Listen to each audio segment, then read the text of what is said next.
Shri DK. Murali, അങ്ങേക്ക് 8 minute സംസാരിക്കാം. Sir, ചില സംഭവങ്ങളെ ചൂണ്ടിക്കാണിച്ചുകൊണ്ട്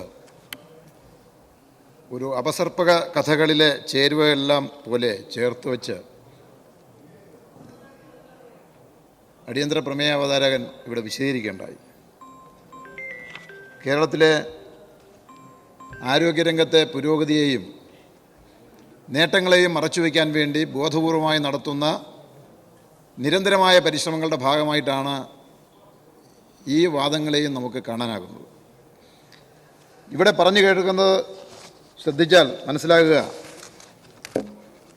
കേരളത്തിലും മറ്റ് സ്ഥലങ്ങളിലും ഒന്നും തന്നെ നാളിതുവരെ ചികിത്സക്കിടയിൽ രോഗികൾ ആരും മരിച്ചിട്ടില്ല.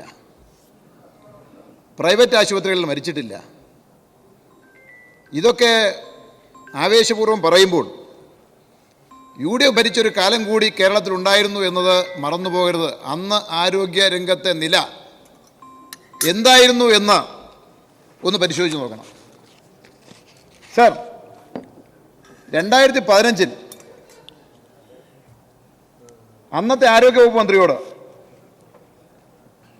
അന്നത്തെ നിയമസഭാ സാമാജികനായ G. സുധാകരൻ ഒരു ചോദ്യം ചോദിച്ചു. 2/12/2015 2015 സെപ്റ്റംബർ 15 ആലപ്പുഴ ജനറൽ ആശുപത്രിയിൽ നിഖിൽ എന്ന വിദ്യാർത്ഥി മരണപ്പെട്ടത് ചികിത്സ ലഭിക്കാത്തതാണെന്ന് പരാതി ലഭിച്ചിട്ടുണ്ടോ? ലഭിച്ചിട്ടുണ്ട്. ചികിത്സ കിട്ടാത്തത് കൊണ്ട് മരണപ്പെട്ട സംഭവങ്ങൾ UDFൻ്റെ കാലത്തായിരുന്നു എന്ന് നിങ്ങൾ മറന്നുപോകരുത്. സർ, ഇവിടെ വിളപ്പിൽശാല സംഭവത്തെക്കുറിച്ച് വളരെ വിശദീകരിച്ചല്ലോ. യഥാർത്ഥത്തിൽ അവിടുത്തെ CCTV ദൃശ്യങ്ങളിലൂടെ ആ സമയവും എല്ലാം പരിശോധിച്ചാൽ ഈ പർവ്വതീകരിച്ച് പറയുന്ന വീഴ്ചകളൊന്നും അവിടെ ഉണ്ടായിട്ടില്ല എന്ന് നമുക്ക് മനസ്സിലാകും. അന്വേഷിച്ചപ്പോൾ ഈ പേഷ്യൻ്റ് ആദ്യം എത്തുന്നത് 17-ാം തീയതിയാണ്, ജനുവരി 17-ാം തീയതി. അന്ന് തന്നെ അദ്ദേഹത്തെ പരിശോധിച്ചിട്ട് ഗവൺമെൻറ് മെഡിക്കൽ കോളേജിലേക്ക്, തിരുവനന്തപുരം മെഡിക്കൽ കോളേജിലേക്ക് റെഫർ ചെയ്തിരുന്നു. പക്ഷെ അദ്ദേഹം പോയില്ല. അദ്ദേഹത്തിൻ്റെതായ കാരണങ്ങൾ, കുടുംബത്തിൻ്റെതായ കാരണങ്ങളുണ്ടാകാം. 19-ാം തീയതി രാത്രിയാണ് വരുന്നത്, ഏകദേശം 1:30 മണിയോടുകൂടി. സാർ, ദൃശ്യങ്ങൾ പരിശോധിക്കുക. 2 മിനിറ്റിനുള്ളിൽ അവർ ആശുപത്രിയിൽ പ്രവേശിച്ചു. വിത്തിൻ 2 മിനിറ്റ്സ് ഡോർ തുറക്കുകയാണ്. അവിടെ വന്ന് 7 മിനിറ്റ് കഴിയുമ്പോൾ ആംബുലൻസ് കയറ്റുകയാണ് ആ രോഗിയെ മെഡിക്കൽ കോളേജിലേക്ക് കൊണ്ടുപോകാൻ വേണ്ടി, വിദഗ്ധ ചികിത്സയ്ക്ക് വേണ്ടി. മനുഷ്യസാധ്യമായ കാര്യങ്ങളല്ലേ നടക്കുകയുള്ളൂ. മിനിറ്റുകളുടെ വ്യത്യാസത്തിൽ രോഗിയെ കണ്ടു, ഡോക്ടറെ കണ്ടു, ഗുരുതരമാണ് രോഗമെന്ന് മനസ്സിലാക്കി നേരെ മെഡിക്കൽ കോളേജിലേക്കാണ്. ഇവിടെ ചിത്രീകരിക്കുന്നത് എന്നാൽ അവിടെ ആരും നോക്കിയില്ല, ശ്രദ്ധിച്ചില്ല എന്നൊക്കെ രൂപത്തിലല്ലേ. ഒരു രോഗി മരണപ്പെട്ടു പോയി. ഏത് മരണവും വേദന ഉളവാക്കുന്നതാണ്, പ്രത്യേകിച്ച് കുടുംബത്തിന്. പക്ഷെ ഇവിടെ 19-ാം തീയതി നടന്ന ഈ സംഭവത്തെ സംബന്ധിച്ച് 24-ാം തീയതി ഒരു ചാനൽ റിപ്പോർട്ട് വരുന്നതുവരെ ഒരു പരാതി ഉയർന്നു വന്നില്ല. പരാതിയൊക്കെ പറയാനുള്ള അവകാശം ആ കുടുംബത്തിന് ഏത് സമയത്തും ഉണ്ട് എന്നൊക്കെ നമുക്ക് മനസ്സിലാക്കാം. ചാനൽ റിപ്പോർട്ട് വന്നു. ആ റിപ്പോർട്ടറെ കുറിച്ച് ഒന്ന് പരിശോധിക്കണം സാർ. KSUവിൻ്റെ പ്രമുഖ നേതാവായ ഒരു കുട്ടിയാണ്, അതുകൊണ്ട് റിപ്പോർട്ട് ചെയ്തുകൂടെ ചെയ്യാം. പക്ഷേ മരണത്തെ പോലും രാഷ്ട്രീയവൽക്കരിക്കുന്ന സമീപനമാണ് ചില മാധ്യമങ്ങൾ എടുക്കുന്നത്. ആരോഗ്യരംഗത്ത് മികച്ച നേട്ടങ്ങൾ കൈവരിച്ച് ശ്രദ്ധയാകർഷിച്ച് കേരളം മുന്നോട്ട് പോകുന്നു. അതിന് നേതൃത്വം കൊടുക്കുന്ന ആരോഗ്യവകുപ്പ് മന്ത്രിയെ ടാർഗറ്റ് ചെയ്തുകൊണ്ട് എത്ര കാലമായി നിങ്ങൾ ഈ ആക്രമണം തുടങ്ങിയിട്ട്? ചാനലിലൂടെ, മാധ്യമങ്ങളിലൂടെ. അതൊക്കെ എന്താ, നാട്ടിൽ നടക്കുന്ന നേട്ടങ്ങളെ മറച്ചു വയ്ക്കാൻ വേണ്ടിയല്ലേ? ഇവിടെ പറഞ്ഞു, കുണ്ടറ പോലും വലിയ ആശുപത്രി 100-ൽ കോടിയോ മറ്റോ ആണെന്ന് തോന്നുന്നു, എനിക്ക് എൻ്റെ കൃത്യമായ കണക്ക് ഞാൻ ഓർക്കുന്നില്ല. 8 നില കെട്ടിടം അദ്ദേഹം തന്നെ സമ്മതിച്ചതാണ്. പണ്ട് UDFൻ്റെ കാലത്ത് ആശുപത്രിയുടെ സ്ഥിതി എന്താണ്? പൊട്ടിപ്പൊളഞ്ഞ തറ, മനുഷ്യന് കയറാൻ പറ്റില്ല, രോഗി അങ്ങോട്ട് പോകില്ല, പോയാൽ ചികിത്സയില്ല. അന്നത്തേക്ക് ഒരുപാട് പത്രവാർത്തകൾ നമ്മുടെ മുന്നിലുണ്ട് സാർ.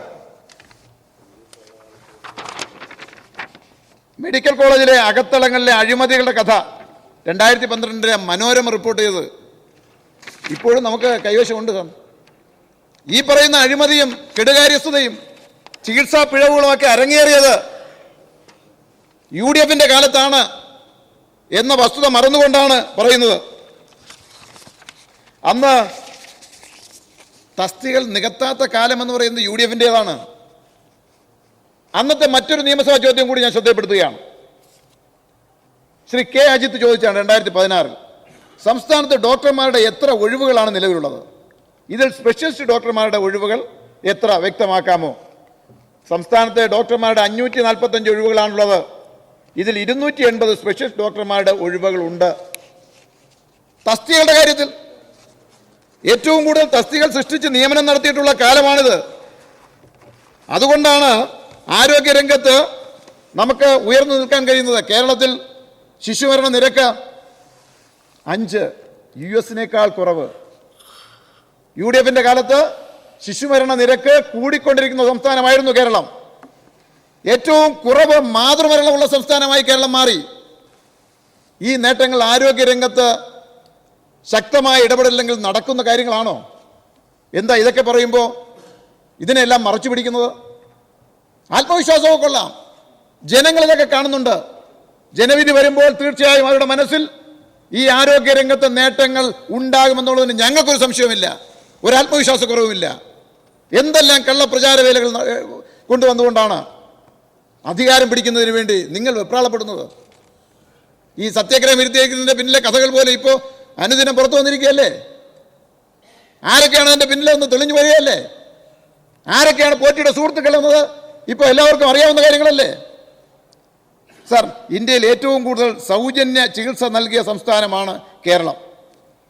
കാസ്പ്, കാരുണ്യ ബെലവന്റ് ഫണ്ട്, ആരോഗ്യകരണ എന്നിവ വഴി 5 വർഷം കൊണ്ട് 24.78 ലക്ഷം പേർക്ക് ആകെ 8425 കോടിയുടെ സൗജന്യ ചികിത്സ നൽകി. സർ, 4 വർഷം കൊണ്ട് KMCCL വഴി നൽകിയത് 3300 കോടിയിലധികം രൂപയുടെ സൗജന്യ മരുന്നുകളാണ് ഈ കേരളത്തിൽ. ഇതൊക്കെ ആരോഗ്യരംഗത്ത് മെച്ചപ്പെട്ട സേവനങ്ങൾ ജനങ്ങൾക്ക് കിട്ടുന്നതിൻ്റെ തെളിവല്ലേ? ഇതൊക്കെ മറച്ചു പിടിക്കാനാണ് ഈ സംഭവങ്ങൾ. എല്ലാ കാലത്തും ചികിത്സക്കിടയിലും ആശുപത്രിയിൽ വെച്ചുമൊക്കെ മരണങ്ങൾ ഉണ്ടായിട്ടുണ്ട്. UDF-ന്റെ കാലത്ത് പ്രസവം കഴിഞ്ഞ യുവതിയുടെ വയറ്റിൽ പഞ്ഞിയും തുണിയും. ആലപ്പുഴ മെഡിക്കൽ കോളേജിലെ കുണ്ടരംഗത്തിന് നന്നായി അറിയാം.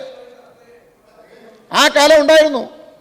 അങ്ങനെ പിഴവുകൾ വന്നാൽ തീർച്ചയായിട്ടും തിരുത്തുകയും കണ്ടെത്തുകയും ഒക്കെ വേണം. പക്ഷെ അത് ഈ കാലത്ത് നടക്കുന്ന എന്തോ മഹാസംഭവങ്ങളാണ് എന്ന രൂപത്തിൽ എടുക്കരുത്. അതുപോലെ തന്നെ ദേശീയ അന്ന് ഇതാണെന്ന് സമ്മതിച്ചാൽ മതി. അഴിമതിയുടെ കൂത്തരങ്ങായിരുന്നു, അത് മറന്നു പോകരുത്. അഴിമതിയുടെ കൂത്തരങ്ങായിരുന്നു. ദേശീയ ഭക്ഷ്യ സുരക്ഷാ സൂചികയിൽ കേരളം ഒന്നാമതായത് ആരോഗ്യരംഗത്തെ മികവ് കൊണ്ടാണ്. അതുകൊണ്ട് ഈ അടിയന്തര പ്രമേയം യാതൊരു അടിസ്ഥാനവുമില്ലാതെ ഉന്നയിച്ചതാണ് എന്ന് ഞാൻ പറയുകയാണ്.